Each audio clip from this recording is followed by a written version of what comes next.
Bienvenidos hermanos a la segunda conferencia de nuestra serie conmemorativa 1700 años del Concilio de Nicea, Historia, Teología y Legado. Hoy tenemos el privilegio de contar con la participación del profesor Gravin Borge, quien nos guiará a través de uno de estos capítulos tan intensos y complejos hacia Nicea. Es alguno de los dramáticos enfrentamientos entre tres figuras clave que lo son Alejandro de Alejandría, Atanasio de Alejandría y Arrio.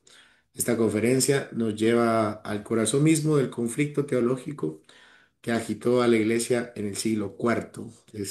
No es solamente era una diferencia de opinión, sino era una batalla por definir la identidad del Hijo de Dios. Así que conoceremos a los pensadores que provocaron, al pensador que provocó la crisis doctrinal más profunda de la iglesia hasta el momento, al obispo que intentó salvaguardar la fe y al joven que con gran valentía cargó sobre sus hombros la defensa del misterio de la Trinidad. Así que damos una cálida bienvenida a todos los estudiantes de la Academia de Ginebra, así como a quienes nos acompañan desde distintos espacios. Les animamos a compartir esta transmisión, a dejar sus comentarios, reflexiones o preguntas y a ser parte activa de este diálogo que no solo miramos, donde no solamente miramos hacia el pasado, sino que intentamos hacer algo con ese contenido en en nuestro contexto hoy. Así que, Gravy, por favor, podrías presentarte y dar inicio también a la conferencia. Hola, hermanos, muchas gracias y buenas tardes a todos. Es un privilegio para mí estar acá con ustedes. Y bueno, yo soy Gravin, como ya presentaba nuestro querido hermano José Luis, y voy a estar compartiendo con ustedes este tema, esta segunda ponencia, la conferencia de Alejandro, Atanasio y Arrio. Y vamos a ver esta teología en conflicto. Creo que ya la introducción la dio bastante favorable nuestro hermano. Así que voy a pasar al siguiente punto y es a reforzar un poco esta introducción que nos ha dado y centrarnos en lo que compete a este conflicto del siglo cuarto. Queremos primero comenzar diciendo que este periodo, todo este siglo, básicamente está marcado por intensos debates teológicos, pero también políticos e históricos. Por un lado, por el lado teológico, no solamente encontramos un choque de ideas, sino una lucha por la verdad misma. Acá no está en juego una opinión, no está en juego la idea de un hombre, sino que está en juego la verdad misma. Está en juego lo que será la columna vertebral o es la columna vertebral de la misma fe cristiana, de la fe trinitaria. Y se convierte en el epicentro de este siglo el concilio de Nicea, donde hay tres figuras claves acá. Primero, por un lado tenemos a Arrio, tenemos a Alejandro de Alejandría y tenemos a Atanasio. Y este último, que es quien mayor defiende y nos ayuda a definir la doctrina trinitaria que hoy nosotros confesamos. Así que desde una perspectiva ortodoxa vamos a tratar de ver este conflicto viéndolo desde una manera providencial, desde la mano providencial de Dios y cómo Dios ha preservado la ortodoxia para la gloria de su nombre y la salud, el crecimiento y podemos agregar para la victoria final de la iglesia. Como dice Juan Calvino, la verdad de Dios es la única base sólida para la iglesia y creemos que la doctrina de la Trinidad es verdad de Dios y nada más. Así que nosotros vamos a encontrarnos en Nicea una verdad que trasciende, pero que nos permea, es decir, la doctrina de la Trinidad, como en sí misma es una doctrina que trasciende más allá de la creación o más allá de la criatura misma, pero también nos permea, es tanto trascendente como inmanente, porque nos afecta, y esto es elemental. Así que vamos a ver este episodio de la historia no como mera curiosidad académica, porque es muy fácil tener curiosidad y venir a este tema, venir a este momento de la historia, encontrarse todos los agentes teológicos, políticos, sociales, culturales, filosóficos incluso. Sin embargo, necesitamos también traer nuestros corazones para encontrar al Dios en su historia. y en este momento de la historia nos compete ver un poco acerca de él y lo que hace. Así que vamos a ver y cómo la defensa de la verdad es hecha con valentía a través de hombres que pusieron su vida en las manos del Señor y en pro de la iglesia. Vamos a ver y queremos verlo con mucho énfasis, que lo que vamos a observar en Concilio de Nicea no es nada nuevo. Y lo que vamos a incluso a reflexionar en nuestro tiempo contemporáneo, en muchas doctrinas, tampoco es nada nuevo. Como nos decía el escritor de Eclesiastés, ¿qué es lo que fue? Lo mismo que será. ¿Qué es lo que ha sido hecho? Lo mismo que se hará. Y nada hay nuevo debajo del sol. Así que no vemos nada nuevo. Es como dice un chiste por ahí, es el mismo humorista con un traje diferente o el mismo payaso con otro traje. Vamos a ver cómo muchas herejías modernas, incluso en diferentes momentos de la historia, tratan de jugar con el mismo tema, se salen de la ortodoxia, se salen de lo elemental del tema y terminan desviándose hacia afuera. Así que hoy vámonos al punto. Vamos a ver las enseñanzas de Arrio. Queremos ver la respuesta inicial de Alejandro y luego la defensa de Atanasio a este tema de la consustancialidad. Ya, vamos a ver luego que esto está involucrado o tiene unos componentes políticos, personales también y eclesiásticos. Y al final concluiremos con algunas reflexiones prácticas. Así que comencemos por Arrio. Arrio, un presbítero de Alejandría, emerge como una figura influyente en el siglo IV. Nace alrededor del 256, probablemente en Libia. Y algo importante es que Arrio inicialmente fue enseñado en Alejandría, pero posteriormente es educado con la teología de Antioquía. Y esto es elemental porque si tratamos de conocer la historia de la interpretación de los primeros siglos de la iglesia, por un lado vamos a tener una corriente de Antioquía con una interpretación más literal, por lo tanto más enfocada en la humanidad de Cristo. Para ello era fácil comprender la humanidad de Cristo en aquellas zonas de Palestina donde Cristo estuvo, donde caminó, donde obró milagros, en donde se miró su muerte, su resurrección, su ascensión, etcétera.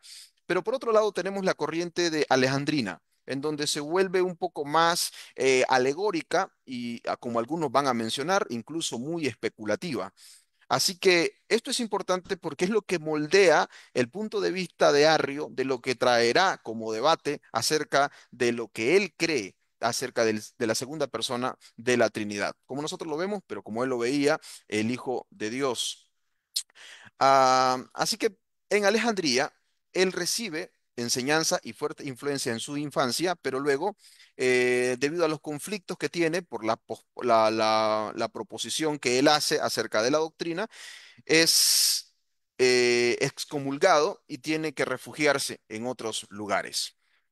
Desde antes del concilio, nosotros vemos que Arrio fue un opositor directo y se confrontó personalmente con Alejandro, que era el obispo de Antioquía, que en ese momento nosotros sabemos que era una de las ciudades más importantes del imperio, pero tenía fortalezas. Era un líder carismático en la iglesia de Baucalis. Arrio era conocido por su elocuencia y su habilidad para comunicar ideas complejas a través de himnos, a través de canciones populares, lo que amplificó el alcance de su teología.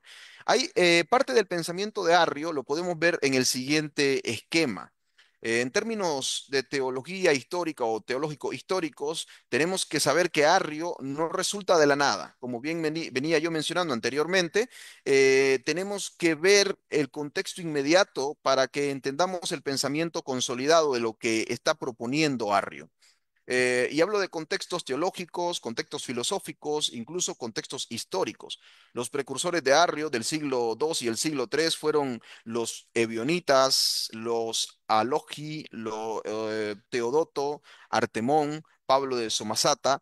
Aunque consideraban a Cristo como un ser humano cuyo nacimiento era sobrenatural, que fue ungido en el bautismo con el Espíritu Santo y capacitado en su tarea y exaltado como Señor, había algo que tenían en común: negaban firmemente su preexistencia y deidad. Así que estos eran adherentes a una cristología adopcionista, que hubo un momento de la historia en que el hijo es adoptado como hijo. Y esto es parte de lo que entra en la tradición que influye en el pensamiento que hereda Arrio para formular su postura. Así que en el siglo IV, que nos compete, vemos esta cristología adopcionista fue defendida por un hombre que influye mucho, que se convierte en el maestro de Arrio en Antioquía, que es Luciano. Y más tarde es defendida por Aesio y Eunomio. Así que, según una obra del mismo Atanasio, que es de quien tenemos más información acerca de las posturas teológicas de Arrio, porque obras directas de Arrio realmente se tienen muy escasas, pero podemos ver todos los escritos y las respuestas que tiene Atanasio, y por ello podemos inferir mucho en el pensamiento de Arrio. Ahora recordemos que después del decreto o lo que se llega a consolidar en el concilio de, de Nicea, obviamente se tienen que eliminar muchos de los materiales, de los contenidos, y posteriormente también con lo que ocurre en Constantinopla en el 381, por lo cual no tenemos mucha información de lo que Arro defendía o cómo lo exponía de manera detallada, pero al menos podemos acercarnos a través de las obras de Atanasio. Y vemos que Atanasio dice que Arrio enseñaba en cuanto a Dios que es ingénito, es decir, y sin principio, es absolutamente único. Aquí es donde comienza el pensamiento de Arrio. Él decía que es inexpresable, incomprensible, incapaz de tener comunión directa con lo finito y de comunicar su naturaleza, cuya esencia es engendrado. Por lo tanto, todo lo que existe fuera de él es creado o llegó a existir por su voluntad. Él no es el Padre desde la eternidad, sino el Padre por la creación, el Padre de sus criaturas.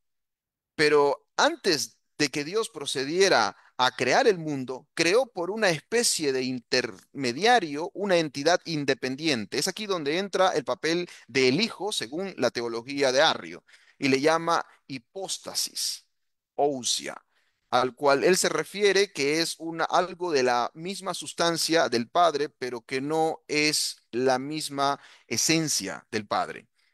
Así que nosotros vemos que él dice que después esta entidad independiente, que en las escrituras se le va a llamar sabiduría, como lo vemos en Proverbios 8, hijo, el logos o el verbo, imagen de Dios, etcétera. Y habla que de manera similar, Dios también llamó a la existencia a un tercer e inferior ser, a esto refiriéndose al Espíritu Santo. Pero en cuanto al Hijo, dice que no se genera dentro del propio ser de Dios, ni es consustancial al Padre, porque entonces, dice Arrio, habrían dos dioses. En cambio, nació y fue creado de la inexistencia, y es una criatura u obra de Dios traída a la existencia por su voluntad y consejo. Y podemos que él esté añadiendo que hubo un tiempo en el que no existía. Y este es un elemento importante porque al final en el concilio de Nicea habla de que todo aquel que confiese que él no estaba en que él no era antes de la existencia, sea considerado anatema. Y aquí vemos que Arrio confiesa que hubo un tiempo en el que no existía, que aunque fue creado antes de los tiempos y de los siglos, es decir, antes de la existencia de todas las cosas, este logo no es consustancial, es decir, homo usios al Padre, sino que totalmente separado de él. Habla de que este ser es mutable, capaz tanto de elegir el mal como del bien. Sin embargo, y es aquí donde todavía Arrio se conserva dentro de muchos círculos cristianos, porque dice, él era una criatura perfecta, escogió el bien y por lo que se volvió inmutable y por así decirlo se convirtió en un Dios, pero no habla de el Dios en esencia, sino de un tipo de Dios que está de manera ordenada jerárquicamente, está por debajo del Padre. Así que este Logos, habla él, se hizo humano, predicó la verdad y efectuó nuestra redención. Ahora es digno de nuestro honor, pero no de nuestra adoración. Esto es más o menos lo que Arrio está entendiendo. Recordemos que aquí estamos viendo la teología en conflicto. Este es el pensamiento más o menos de Arrio tomado o consolidado desde los escritos de Atanasio. Y si retomamos o formulamos de modo riguroso en una idea que se ha venido desarrollando, como mencionamos, a través de otros cristianos en la historia antes que Arrio, y elaboramos de una manera lógica algunos principios que nos permitan definir lo que Arrio está confesando, podemos marcar tres cosas. Primero, que Jesús es una criatura excelsa, es hijo de Dios, pero creado por el Padre partiendo de la nada, de manera que no forma parte de su divinidad, es decir, de su ousia o esencia, sino que posee una realidad inferior, aunque muy excelsa, siendo intermediario entre el mundo y Dios. Así que uno de los primeros énfasis del arrianismo o de Arrio como tal es Jesús es una criatura excelsa, pero no es Dios en esencia. ¿Ya? Eh, Otro punto es Jesús ha sido creado en el tiempo de él que consideraba que hubo un momento, o quizás mejor, una eternidad, aunque esto pueda ser un poco contradictorio mencionarlo, pero una eternidad en la que el Hijo no existía, pues él no forma parte de la eternidad de Dios. Él no subsiste en la misma esencia de la eternidad de Dios. Es decir, que no tenía identidad divina consustancial con el Padre, sino que en el transcurso de la historia, aún antes de la historia de la creación, Él es quien aparece o es creado de la nada, o el ex nihilo que nosotros conocemos en latín. Y el tercer punto es que Jesús es divino en sentido general, un ser excelso y elevado. Puede, el primero de las criaturas, pero su divinidad es diferente a la del Padre, de manera que no conviene llamarle Dios verdadero. Y el problema de fondo en este punto es que en el sentido en el que la palabra divinidad puede aplicarse es únicamente a Dios el Padre y no a Cristo, según el entendimiento de Arrio en la defensa claramente que él hace. Así que, ¿qué observamos en las declaraciones y por qué son peligrosas? Es decir, razones por las cuales el arrianismo toma fuerza. Por eso digo, son peligrosas. Y es que hay un fuerte énfasis en lo lógico de la religión y de la piedad. Javier Picasa aborda en su libro sobre un análisis de la patrística y dice que el arrianismo constituye una forma lógica y piadosa de entender el Evangelio.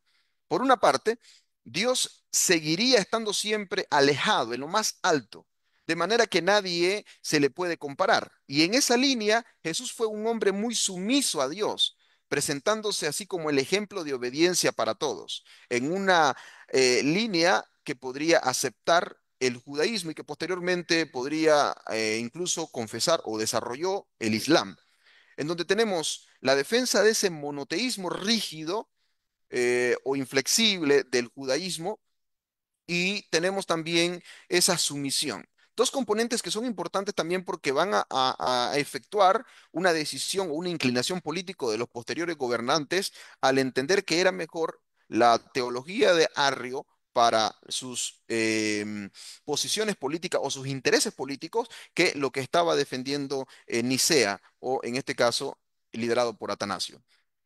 Algo importante es cómo Arrio usa el arte y la cultura.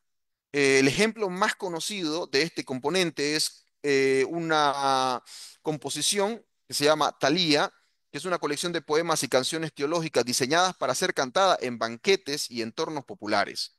Según Atanasio, Arrio imitó un estilo disoluto y afeminado de un tal Sodates, componiendo la Thalía como un metro rítmico similar a las canciones populares romanas. Y este formato, ¿qué hacía? Facilitaba la memorización y la difusión entre trabajadores, entre marineros, entre hombres del vulgo, y hacía que pequeñas clápsulas teológicas del entendimiento arriano estuvieran siendo popularizadas. Y esto estaba permeando a la sociedad, estaba permeando a la cultura cristiana del momento. Ahora, ¿cuál es el contenido que tenían estas canciones? Por ejemplo, tenemos Atanasio en Discurso a los Arrianos, nos da una cita de lo que era el contenido de estas canciones, incluso del pensamiento arriano. Dice, no siempre fue padre. Hubo un tiempo en el que estaba solo y aún no era padre, sino que después se convirtió en padre. El hijo no siempre existió, pues dado que todas las cosas fueron hechas de la nada y todas las criaturas y las obras existentes fueron hechas. También el verbo de Dios mismo fue hecho de la nada, siendo una criatura, aunque excelsa, creada por la voluntad de Dios antes de los tiempos y las edades. Esta es una cita que estamos considerando literalmente de los discursos contra los arrianos, según la pluma de Atanasio. ¿Y qué es lo que vemos acá? Una negación de la coeternidad y la consustancialidad del Hijo con el Padre. ¿Qué es lo que nos afirma?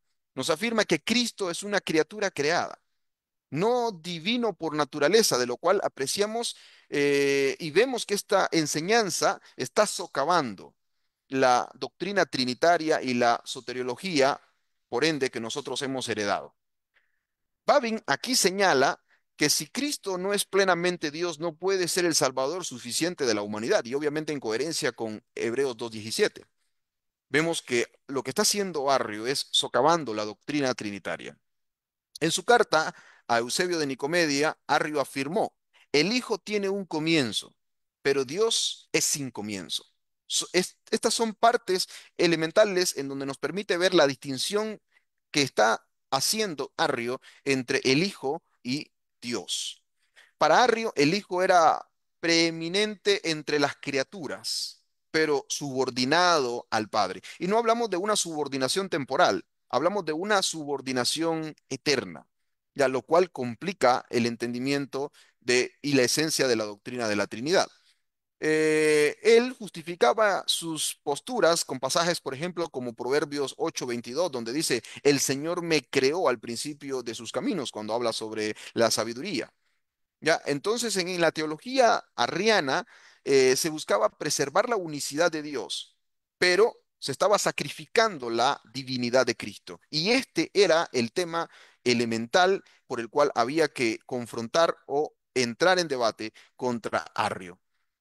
Nosotros tenemos que saber que negar la deidad de Cristo compromete la doctrina de la Trinidad. Herman Bavinck dice que la Trinidad es el corazón de la fe cristiana. Literalmente escribe en su dogmática reformada. En la confesión de la Trinidad escuchamos el latido del corazón de la religión cristiana. Y es aquí por eso donde Alejandro, el obispo de Alejandría, y donde Atanasio, que es en este momento diácono en la fecha en la que se da el concilio de Nicea, nosotros lo vemos que entienden que está en juego toda la doctrina fundamental de la iglesia. Porque si Cristo no es plenamente Dios, su obra redentora pierde toda eficacia infinita, pues solo un Salvador divino puede mediar perfectamente entre el Padre, entre Dios y la humanidad.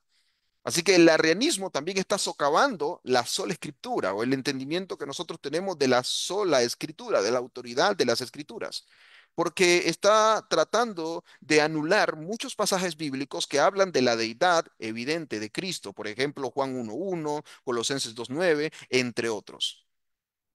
Pero ahora miremos la respuesta de Alejandro de Alejandría. Alejandro, como hemos mencionado, él el obispo principal de Alejandría, más o menos estuvo entre el año 312, algunos lo consideran el 313, hasta el 328. Y fue el primero en confrontar a Arrio, porque era el líder de una de las iglesias más influyentes del mundo cristiano de la época.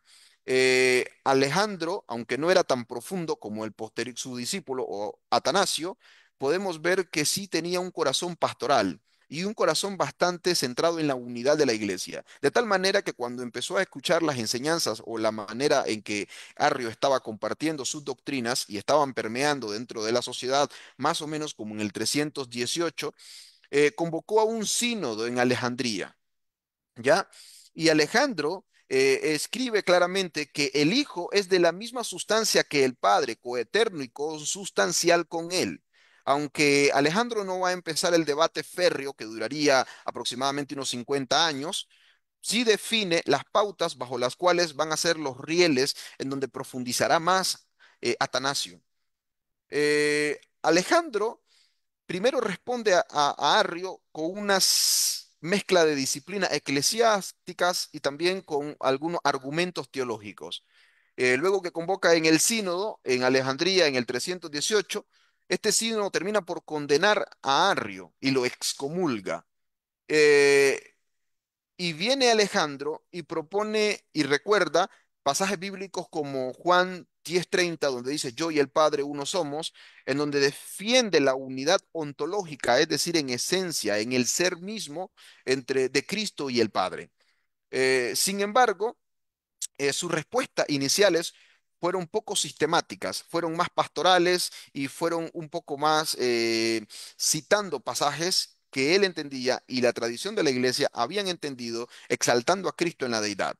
Así que buscando preservar la unidad de la iglesia frente a esta herejía arriana, eh, Alejandro llega al concilio de Nicea fortalecido con una gran cantidad de obispos, obviamente, y esto quizás sea el fuerte que define el concilio de Nicea dentro de la ortodoxia que conocemos, pero que sin embargo deja débil a la ortodoxia porque la doctrina de Arrio, como mencioné anteriormente, ya había permeado muchísimo no solamente a las bases, a la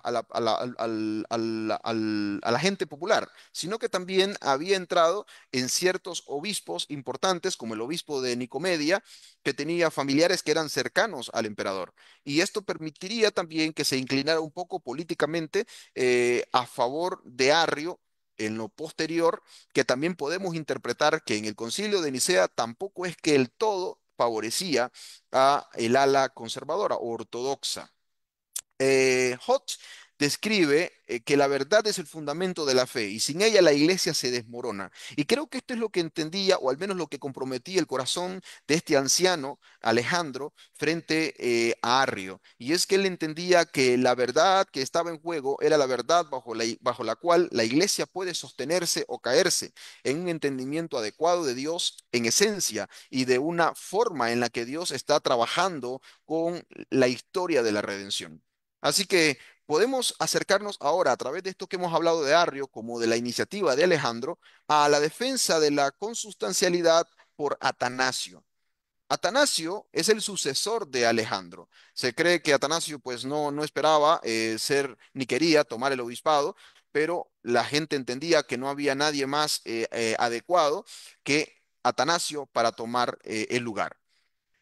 Atanasio estaba relativamente joven porque nació en el 296 aproximadamente, por lo cual vemos nosotros que andaba por los 30 años.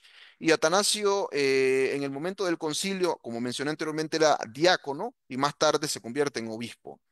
La obra sobre la encarnación que escribe Atanasio la escribe más o menos en el 318, es decir, en el momento en el que Arrio está impregnando con su teología también Atanasio está escribiendo una obra prolífera, una obra magnífica, ¿ya? Y en esta obra él dice algo importante. De ahí vemos su defensa de la deidad de Cristo. Él cita, el verbo se hizo carne para que nosotros pudiéramos ser hechos participantes de la naturaleza divina. Ahora, él, por supuesto, no quiso decir que somos dioses, sino que por la obra de Cristo, por fin tendremos perfecto conocimiento de Dios y seremos santos e inmortales. Porque después él cita, continúa ampliando la cita, y él dice, él mismo se manifestó a sí mismo mediante un cuerpo, para que nosotros obtuviéramos conocimiento del Padre invisible. Y él mismo aguantó las injurias de los hombres que los hombres le infirieron para que nosotros heredáramos la inmortalidad. Así que aquí vemos nosotros la defensa de Atanasio, la exposición de Atanasio en un entendimiento claro de la necesidad de que Cristo sea Dios y no menos que eso. Así que Atanasio defiende el término homoousios, que significa consustancial, que afirmaba que el Hijo comparte la misma esencia que el Padre. Este término es el que adopta el concilio de Nicea y dada el contexto de la época en el que el término entra al concilio, que venía más de una índole filosófica platónica, creó mucha ambigüedad en cuanto al significado y principalmente porque no era un término extraído de las escrituras literalmente, lo cual no dejó fortalecida el credo niceno en el corazón de la iglesia en general. Ahora, Atanasio fundamentó su argumento en pasajes como Hebreos 1:3, en donde dice el resplandor de su gloria y la imagen misma de su sustancia. Su enfoque no solo fue exegético, sino que también fue bastante soteriológico, de tal manera que Atanasio, con una profundidad increíble de exégesis y también con un entendimiento sistemático de la doctrina de la salvación, construye un cimiento, o no mejor, no digamos construye, sino que se encarga de darle sentido a un cimiento que se convertiría en un fundamento importante para la iglesia en el porvenir. Y él claramente sostenía que si Cristo no es plenamente Dios, no puede salvarnos, pues la salvación requiere un mediador divino humano. Ahora, veamos un escrito, podemos decir mucho de Atanasio y de lo que pensaba, pero miremos lo radical de Atanasio, porque Atanasio, al menos como lo podemos entender históricamente, no era un hombre que estaba apartado, escribiendo solo, disertando solo en su propia cátedra o en su propia capilla, como le queramos llamar, o en su propio templo, no. Era un hombre que estaba inmiscuido abiertamente contra la herejía. Vemos, por ejemplo, una cita de su propia mano. Los herejes deberían tomar una de estas dos actitudes, dice Atanasio. O bien, si no comprenden, deberían guardar un silencio absoluto y abstenerse de colocar entre las criaturas al Hijo o al Espíritu Santo. O bien, segunda opción, deberían reconocer lo que dice la Escritura, vinculando al Hijo con el Padre y no separando al Espíritu del Hijo, para que así se salvaguarden verdaderamente la indivisibilidad y la identidad de la naturaleza de la Santa Trinidad. En contra de eso, la fe y la doctrina de la Iglesia afirma que hay una Trinidad santa y perfecta, reconocida como Dios en el Padre y el Hijo y el Espíritu Santo. Ella no incluye nada que venga de afuera, nada que se le mezcle desde el exterior. La Trinidad no está constituida por creador o criatura, sino que es totalmente creadora y productora. Ella es semejante a sí misma, indivisible por su naturaleza y única por su eficacia. En efecto, el Padre realiza todas las cosas por el Verbo en el Espíritu y de esa forma se salvaguarda la unidad de la Santa Trinidad, de tal forma que la Iglesia se anuncia en un solo Dios, que está por encima de todos y actúa por todos y está en todos. Y observen cómo termina resumiendo esta última frase. Está por encima de todos como Padre, como principio y fuente. Actúa por todos como verbo. Está en todos como Espíritu Santo. Así que la Trinidad se encuentra, por lo tanto, limitada a un hombre y a la apariencia de un hombre, sino que se muestra en verdad y en realidad. Entonces vemos nosotros que no está limitada simplemente a un carácter y un pensamiento humano o en la persona humana, como podían tratar de enfocar los arrianos y todos los que habían tratado de defender una subordinación. Vemos que Atanasio fue muy consistente en una teología que no que elevaba a Cristo a la deidad, sino que identifica, reconoce y expresa la plena deidad, la esencia divina de la segunda persona de la Trinidad. Eh, Babin, sobre el pensamiento y la manera en la que Atanasio expone esto, dice lo siguiente: Atanasio entendió mejor que cualquiera de sus contemporáneos que el cristianismo se sostiene o cae en la confesión de la deidad de Cristo y la Trinidad.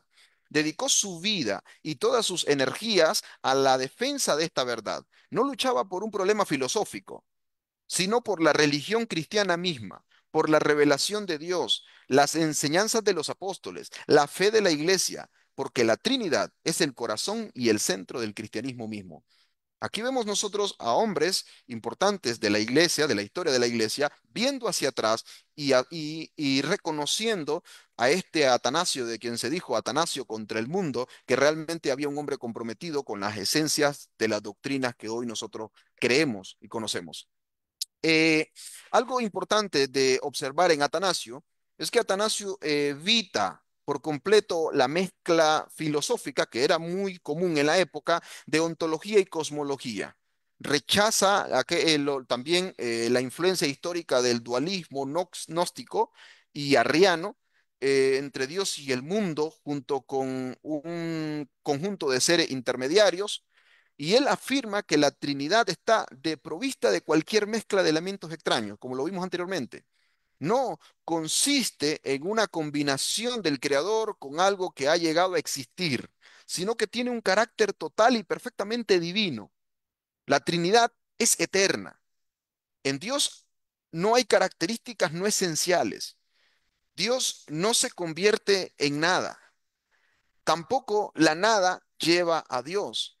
Él es lo que es y ha sido eternamente, como fue siempre la Trinidad. Así es y permanece. En ella el Padre, el Hijo, el Espíritu siempre han sido esencialmente lo mismo. Están desprovistos de cualquier mezcla de elementos extraños. No encontramos nada nuevo fuera de la Trinidad. Tampoco encontramos nada antiguo fuera de la Trinidad. La Trinidad es eterna. En Dios no hay características no esenciales. Dios no se convierte en nada. Él es lo que es y lo es por la eternidad. Así que debemos de ver en Atanasio estos elementos que estoy mencionando ahora que son importantes, porque hablamos de la permanencia, de la inmutabilidad, de todos los atributos de la deidad en las tres personas de la Trinidad.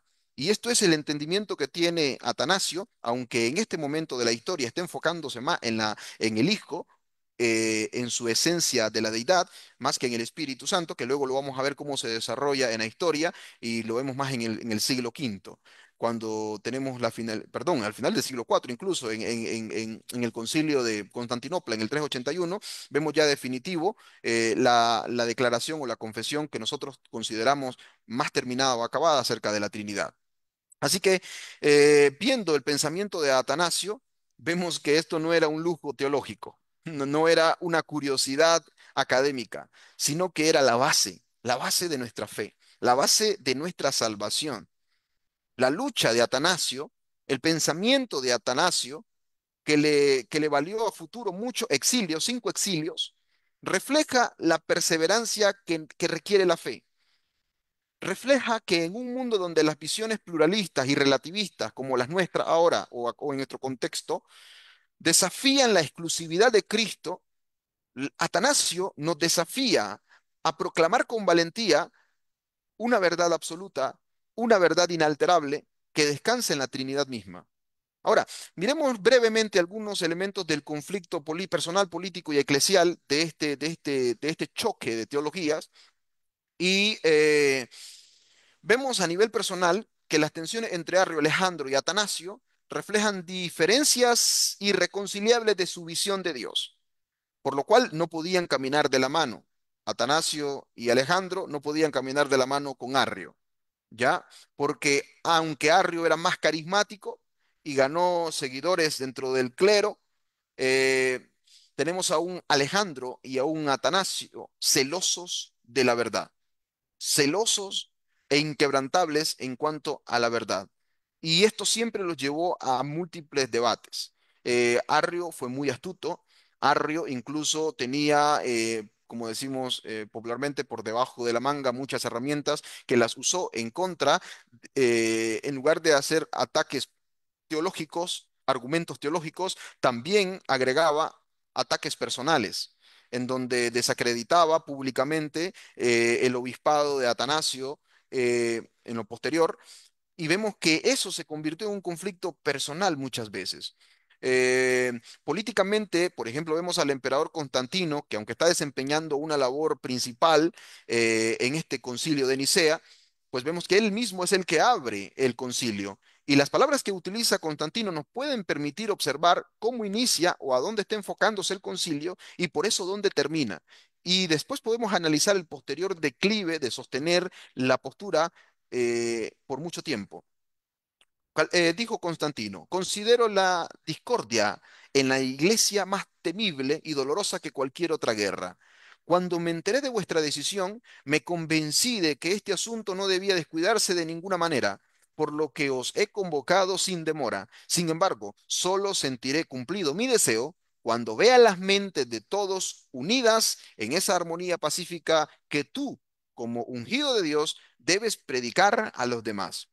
Esto fue determinante políticamente porque había ya una influencia sobre la mesa de que se había de llevar o llegar a una, a una unanimidad en el concilio, lo cual terminó siendo inclinada hacia la fe ortodoxa que nosotros confesamos en el concilio de Nicea y favoreciendo la postura de Alejandro debido a que tenían una mayoría y que se revisó la historia y era la más consistente con la tradición, con las enseñanzas de los apóstoles, con las enseñanzas de, de las escrituras y todo lo que la iglesia había recibido hasta el momento. Pues podía revisar a los padres apostólicos, se podría revisar incluso a los apologistas y encontramos una construcción de una defensa de la Trinidad y de la deidad de Cristo que fácilmente era de sostenerse. Por otro lado, también había que recordar que mucha de esta gente venían de breves décadas o años de persecución. En el concilio de Nicea teníamos a personas que estaban mutiladas,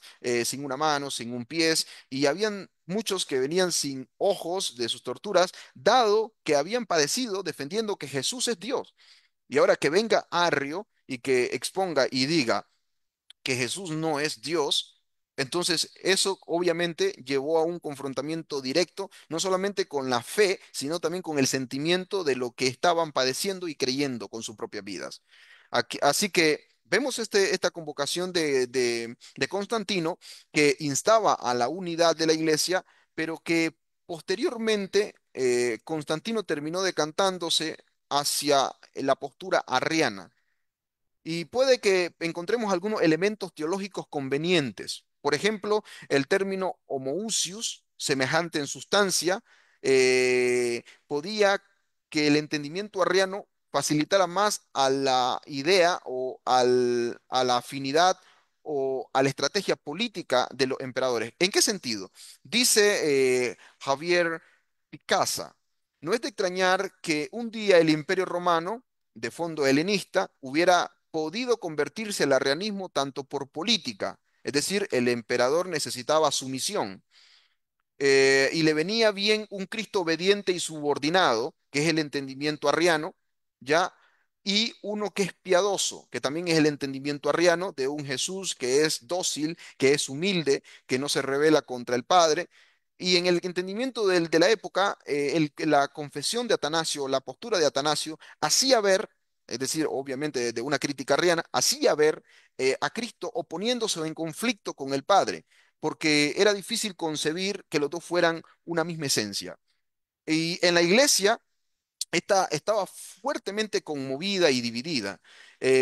Aunque la gran cantidad de obispos participantes en el concilio eran favorables a la postura de Alejandro, todos los contornos sociales de la iglesia estaban impregnados con una teología arriana de manera práctica, como dije, promovido por la música, el arte, la cultura, etcétera. Y por otro lado, también Arrio tenía mucha influencia en la casa del emperador por medio de familiares de algunos obispos que favorecían la postura arriana, como por ejemplo el obispo de Nicomedia, que se cree que tenía cercanía con la hermana de Constantino.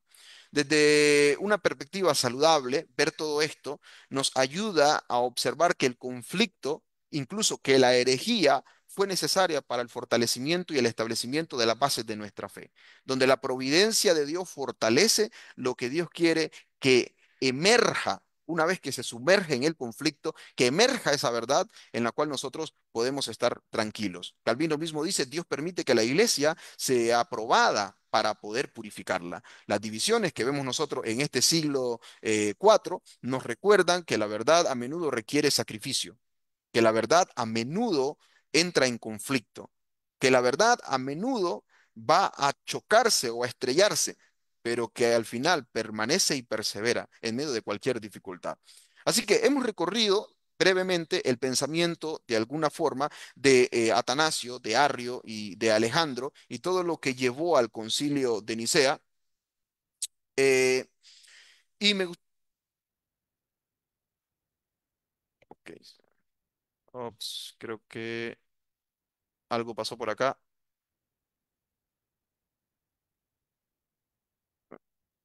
Pido disculpas, hermanos. ¿Se aprecia bien, hermanos? ¿Alguien me escucha? ¿Tienes problemas con tu cámara, hermano? Ah, ok, ok, ok. Vamos a arreglarlo ahora. Ok, ¿estamos listos? Muy bien, voy a terminar entonces, porque creo que ya se me fue el tiempo, lo siento. ¿Qué podemos aprender de esta conferencia? Primero, defender la verdad con valentía.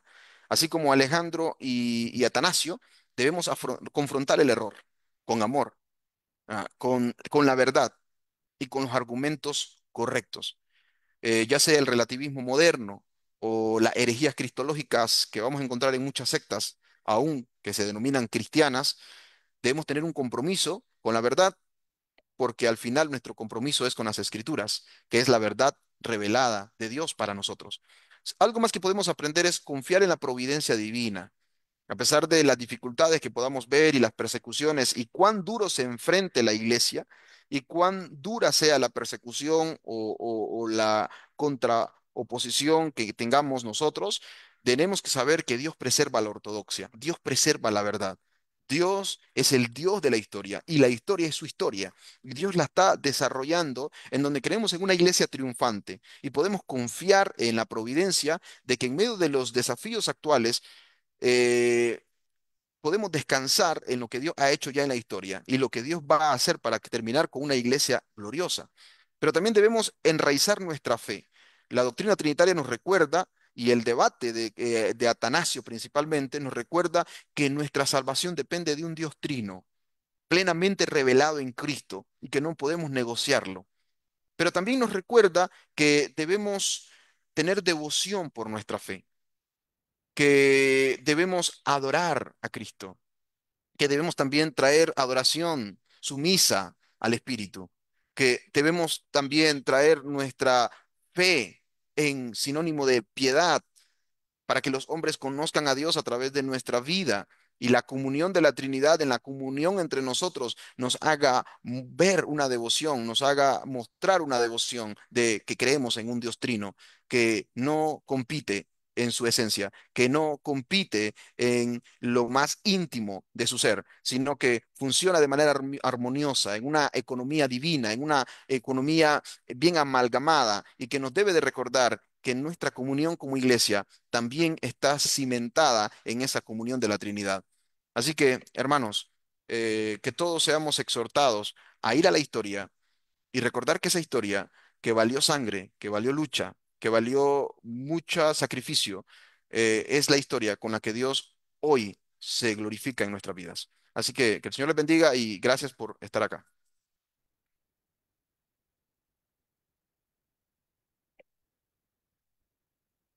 Te agradezco mucho, hermano, por la ponencia que fue tan enriquecedora en todos los aspectos. Creo que se complementaron muchos de los puntos que comentaron en la primera sesión y pues ya entendemos también que quedaron muchos pendientes por el tiempo, ¿no? Así que yo quiero dejar el tiempo a los hermanos si tienen alguna duda.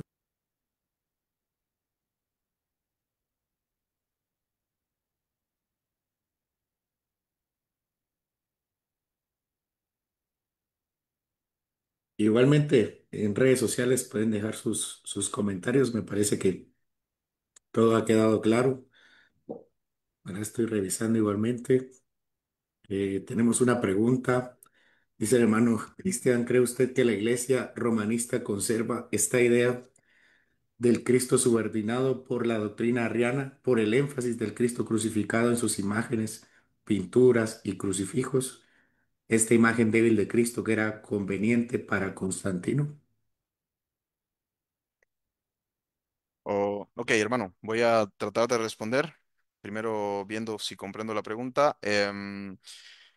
Creo que esta pregunta puede ser muy interpretativa y como me la deja subjetiva, en mi opinión, pienso que en materia de cómo, del límite que tenemos de entendimiento de lo que es la deidad y a la cual no podemos comprender del todo, sí hay un elemento arriano en el sentido de poner a un ser demasiado humano en cualquier imagen. Ya, porque al final, el segundo mandamiento nos es claro y nosotros debemos de guardarlo, de no poder hacernos imagen de Dios. Sin embargo, a algunos dan apertura a pensar que este Dios del que no debemos hacernos imagen es un Dios que aún todavía no se ha revelado de manera tan tangible como lo fue en la encarnación de Cristo. Y algunos van a tomar pautas para considerar que sí, en la encarnación de Cristo y como palpamos su humanidad, como hablando como humanidad, pero nosotros, ¿verdad? Le palpamos, le vimos, estuvo entre nosotros, de alguna manera sí nos puede dar atributos o derechos para tratar de construirnos estas imágenes. Ahora, cuando vemos nosotros, por ejemplo, a siglos posteriores que va a pasar este conflicto de la iconodulia y la iconoclástica, vemos que el debate y lo que resuelve el debate desde una postura católica romana es que este tipo de figuras lo que hacen es promover o enseñar a las personas que no podían leer, que no tenían enseñanza. Entonces, a través de imagen, poder venir y construir una adoración hacia el Dios verdadero, aunque a través de imágenes limitadas. Entonces, la idea, según ellos, no es la adoración, sino la adoración al Dios verdadero a través de imágenes que pueden ser veneradas. Pero podemos incluir por la parte de la humanización excesiva que podemos encontrar como resultado práctico que sí hay un tipo de elemento arriano, en donde nosotros, por ejemplo, desde la ortodoxia reformada, tratamos de no promover una construcción de imágenes en torno a la figura de la revelación divina en la persona de Cristo. No sé si respondo a su pregunta.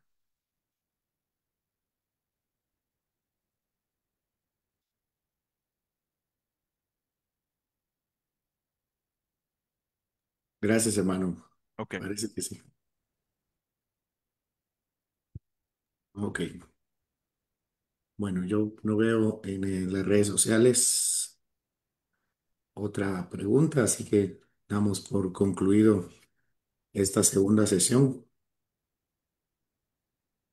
No sé si tienes algo que decir, hermano Gavin, antes No, de finalizar. agradecer, hermano, agradecer al Señor porque nos permite poder ir a la historia y encontrar algo que tenga tanto valor para nosotros hoy. Si esto no fuera tan valioso, no estuviéramos hablando de ello hoy. Y la razón que es valiosa no es porque sea valiosa para nosotros, es porque es valiosa en Dios mismo.